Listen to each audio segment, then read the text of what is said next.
Contos da Aldeia da Floresta.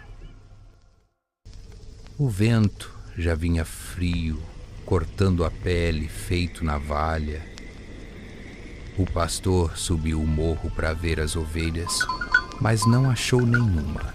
Só pegadas que iam até o bosque e sumiam na terra encharcada. Ele tentou acender uma fogueira para se aquecer, mas o fogo não pegava direito. Dizia que o vento falava nomes, sussurrando baixinho, nomes de gente que já se foi. A aldeia, lá embaixo, parecia dormir, mas ele sabia que todo mundo ouvia também. Quando o fogo enfim pegou, algo se moveu lá no alto do morro.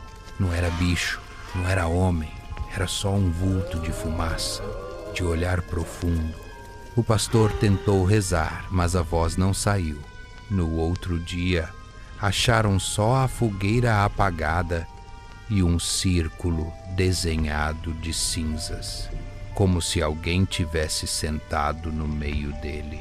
Desde então, quando o vento muda, o povo diz que o pastor ainda guarda o fogo, esperando o inverno chegar.